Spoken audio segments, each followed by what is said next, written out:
Assalamualaikum warahmatullahi wabarakatuh. Kembali lagi di channel Rois Farm. Semoga teman-teman yang nonton video ini selalu diberi kesehatan, selalu diberi kelancaran rezeki. Yang sedang usaha semoga lancar, yang sedang nanam semoga panennya bagus dan ketemu dengan harga bagus. Kali ini saya berada di Pekalongan ya, untuk mencari bibit terong yang siap untuk ditanam.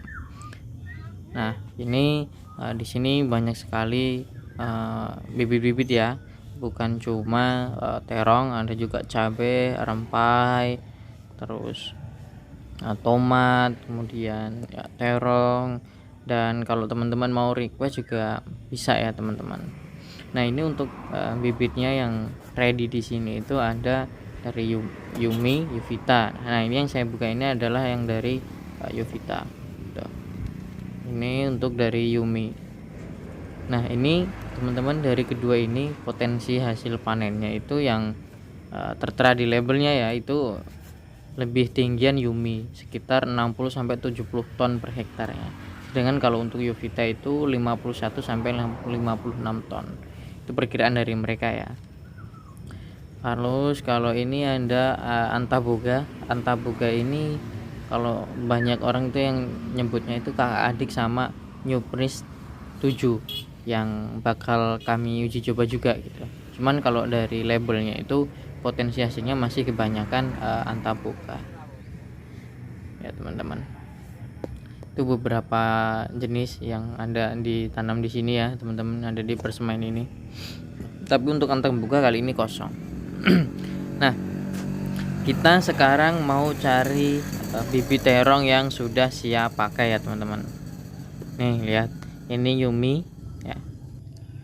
Potensi hasilnya 60 sampai 70 ton per hektar. Kemudian umur panen 55 sampai 60 hari. Nah, ini mungkin beberapa trik ya, tips lah untuk memilih bibitnya itu. Jangan yang ini udah lonjot-lonjot. Nah, pilihlah yang udah masih tegak-tegak kayak gini. Sebenarnya nggak perlu yang tinggi sih, yang penting batangnya itu terlihat kokoh tuh teman-teman. Tuh, batangnya udah kelihatan kokoh. Jadi itu kalau dipanasin beberapa hari itu udah kuat gitu. Dan kalau ketika di lahan itu kalau ketimpa angin kencang ya, itu nggak mudah roboh gitu.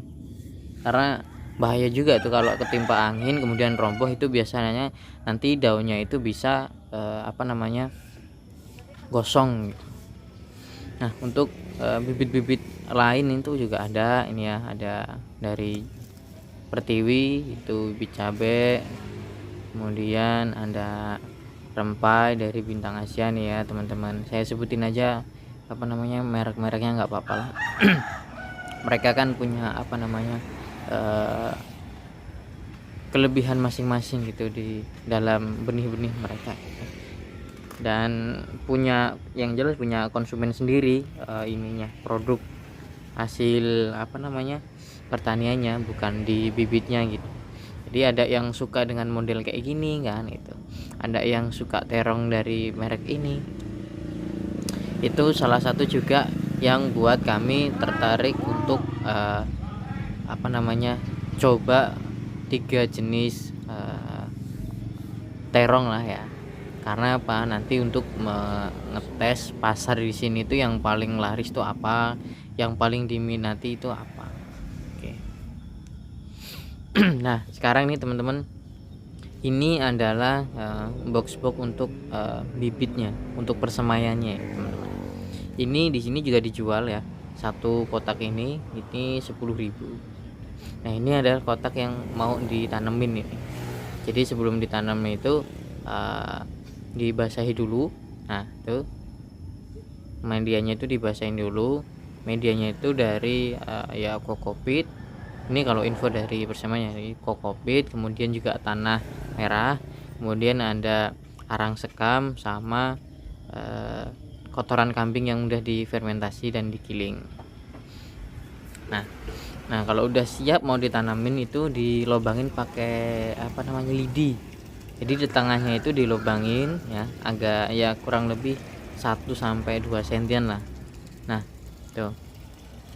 Nah nanti bibitnya itu ditaruh di dalam. Jadi kalau udah tumbuh, bibitnya udah tumbuh ya, bibit apapun itu udah tumbuh, dimasukin udah tumbuh, nah nanti bisa sedikit ditutupin dengan medianya yang ada di sekitar. Jadi akarnya itu nggak roboh gitu. Jadi bukan cuma ditempelin di atas, tapi dimasukin ke dalam lubangnya, tapi jangan ditutupin dulu gitu. Kalau udah mulai kelihatan berkecambah, barulah dimulai ditutupin. Nah ini kayak gini udah saya tutupin. Nah, ini kalau yang udah gede ya ini udah kayak gini, jadi dia udah kokoh nih di tempat persemaiannya gitu. Nah ini mau dikemas ya teman-teman, karena jarak dari tempat persemaian ke rumah saya itu sekitar 30-an menit ya teman-teman. Jalannya itu ada yang jalan bagus, kayak yang jalan di depan tadi itu bagus, jalan lintas, tapi yang udah mau masuk ke rumah saya itu jalannya ya ada yang banyak yang rusak. Nah ini salah satu cara pengemasannya ya teman-teman, perhatikan ini satu kardus ini ya, ini maaf nggak saya sensor ininya kardusnya. Ini satu kotak ini, satu kardus ini ya teman-teman, bisa diisi 2. Ini karena kardusnya agak kecil, nanti ada yang bisa diisi dengan 3 tumpuk. Ini insya Allah aman ini sampai rumah. Yang penting ketika posisi di motor itu kuat ya. Jadi ini sama goncangan pun dia masih kuat. Karena apa? Karena tuh diikat pakai tali rapiah tuh keliling diikat, jadi tali batang bambunya itu tadi yang buat alas itu nggak goyang kemana-mana gitu. Nah nanti juga talinya itu diiketin ke atas tuh, iketin ke atas. Jadi ini insya Allah aman. Mau dibawa jarak 1 jam, ditempuh jarak 2 jam, itu insya Allah masih berani gitu. Bahkan tadi ya yang motor di depan tadi waktu video yang awal, kalau teman-teman ini ya dari awal, nah itu motor itu mau dibawa ke daerah Lampung Timur, ada di ujung. Kalau perjalanan itu dihitung ya dari Pekalongan ini kurang lebih sekitar berapa ya, mungkin hampir 2 jam lah. Orang dari rumah saya aja 2 jam, berarti ini ya kurang lebih kalau dari Pekalongan ya 2,5 jam lah itu diantar, karena memang mungkin di sana nggak ada ya teman-teman. Jadi ordernya dari Pekalongan sini, karena memang di Pekalongan ini memang luar biasa pusat bibit-bibit, pusat tanaman-tanaman hias itu banyak sekali itu teman-teman. Jadi udah pro lah yang punya persemaian itu untuk mengemas untuk jarak jauh itu, insya Allah udah aman lah tuh. Nah ini yang untuk ditumpuk 3 teman-teman, tuh lihat batang bambunya tuh ada yang tuh, ini nomor pertama, nah kemudian baris kedua, nah ini yang atas itu, nah itu yang baris ketiga tuh. Oke teman-teman, mungkin itu dulu video kali ini ya, tips untuk menyemai ataupun memilih bibit yang siap untuk ditanam. Semoga video kali ini bermanfaat bagi teman-teman semua yang ingin bertani. Oke, saya cukupin, kurang lebih mohon maaf. Saya akhiri, wassalamualaikum warahmatullahi wabarakatuh.